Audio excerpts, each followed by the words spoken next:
Which 25 4Runners for you?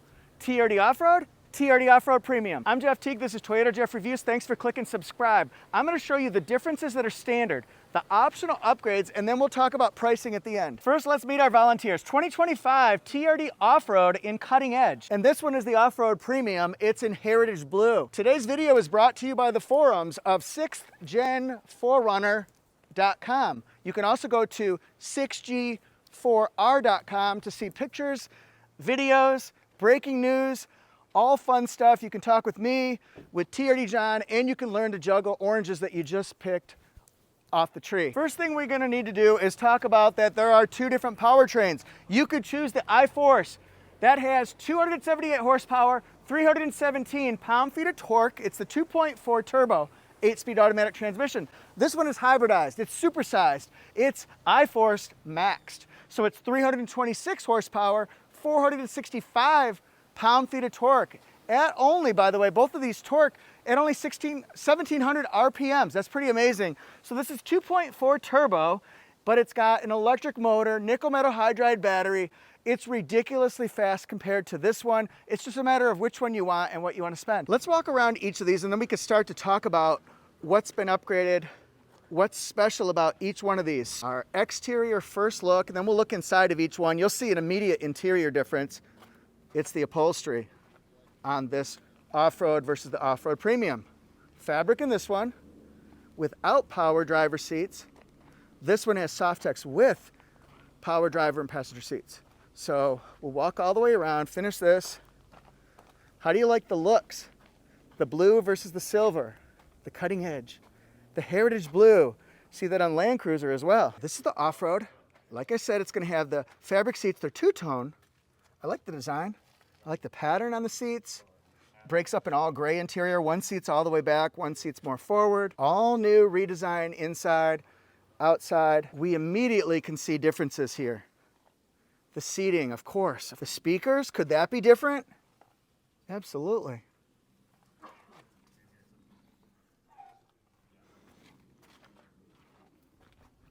The screen size, yeah. This one has the power passenger, the power driver, and it's four-way lumbar support for driver side and for passenger. Good bolstering. The seats are comfortable. They're easy to clean.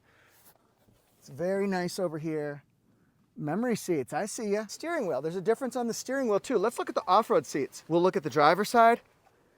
That's not gonna have any power except for the lumbar. So yes, it does have some power. So it's power lumbar, but it's the poor man's power seat. It pops up just like this. Fabric seating, and on the passenger side, see, this one has the pump that raises you up, raises you down. And finally, we've got the driver's side, four-way lumbar support, goes up, down, just like the passenger did. So probably a little bit more comfort as far as long road trips, let's say, getting it just right.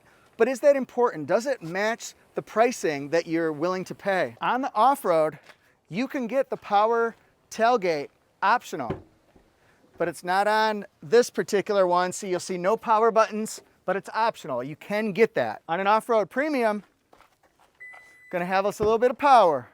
That's the power of love.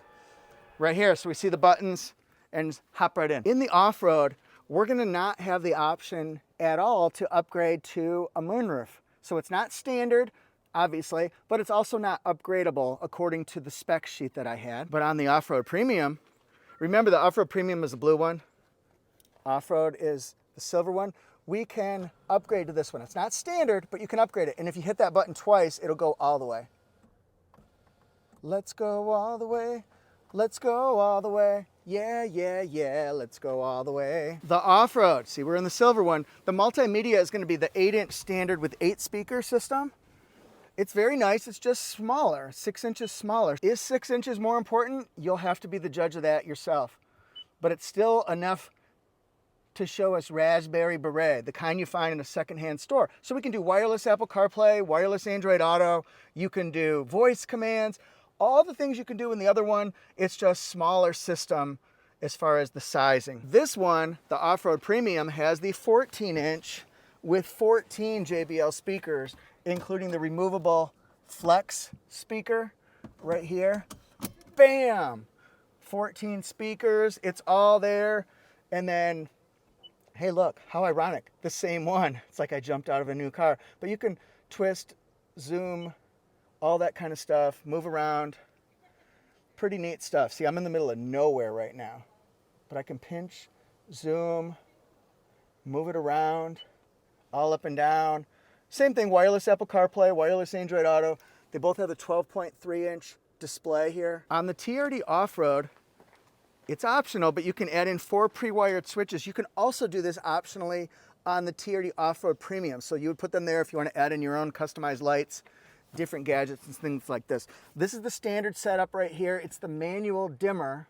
So it's the manual dimming rear view mirror. And on the Premium, according to the spec sheets, you can optionally add in the pre-wired switches, which are in this particular one. We'll look at that, see what that costs on the spec sheet. This one has the dimmer. I'm going to lower the rear lift gate. So it's a camera out behind the vehicle that shows you an unobstructed view so you can see everything. It's great on the highway so you can see 3 lanes of traffic. That's an option that I think would be fantastic for people to try. And it has also here the home link for garage door opener programming. And I should mention on this Off-Road Premium with the mirror, it's normally the auto dimming rear view mirror with home link. So you got the garage door programming, but you can optionally add this one in, which Toyota chose to do on this particular one. Off-Road Premium, I just like showing off that power lift gate. 2,400 watts of power for this build. And this will have 2,400 watts of power as well. Get a load of this one.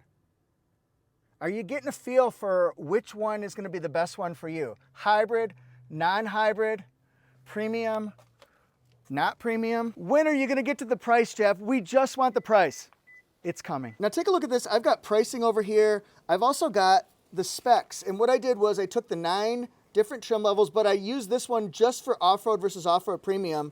You could stop the video because these might be important to you, but look what's standard. Look what's been upgraded in the 2 columns. We're going to flip it over and do this all the way across so you can see what is shown as standard or not standard or optional. I think that'll be important as we go all the way down. And you could look at some of them. I didn't even mention them because they're both standard or something like this I thought was important to show. Let's keep going. Page 6. Page 6. It's not New York City gossip rag. Here we go. All right. Are these differences important to you? You'll look at some of them and just say, don't care, don't care. Oh, wait a minute, that's important. Page 7. We're getting there. I think we're going to 8. Do you like my chart? What kind of seats are important? The leather wrapped, the TRD shift knob. And then come down here. This will be the multimedia part. Look at all the safety features that are standard across the board. Here's the speaker system. So here's the pricing. We'll take a look all the way down. I'm sure you'll find it's very reasonable. Now look at the designations here. iForce versus iForce Max. Goes from 40,000 all the way to 66,900. Then you got to add in the delivery, which we saw is up here. Are the pricings what you thought they would be? And does that change your opinion from the beginning of the video to the end? Let's get ready to rumble. Actually, we just rumbled. So who won your battle? Did Off-Road show you what you needed? Did Off-Road Premium go that next extra mile? Maybe it's the iForce Max on this particular one that you're like, I want that. It matches with the pricing. Or maybe you want the Off-Road Premium with the iForce, not the iForce Max. I don't know. You tell me. So who won and why? Everyone's going to have an answer, so leave a comment. Plus, I enjoy reading your comments because I'm sure they'll all be 100% positive. Thanks, guys, so much. I'm at Toyota Jeff Reviews, Instagram, TikTok, YouTube, Facebook, and Threads. And then I'm at Auto Jeff Reviews. That's my second channel. If you haven't checked it out, we do the same thorough, fun reviews, but with all brands, including Toyota and Lexus. So Instagram, TikTok, YouTube, Facebook, and Threads. And if you want more 4Runner content, be sure to click on the 4Runner playlist. We've got the playlist broken down by model, so pick your favorite Toyota and go crazy. Oh no, let's go.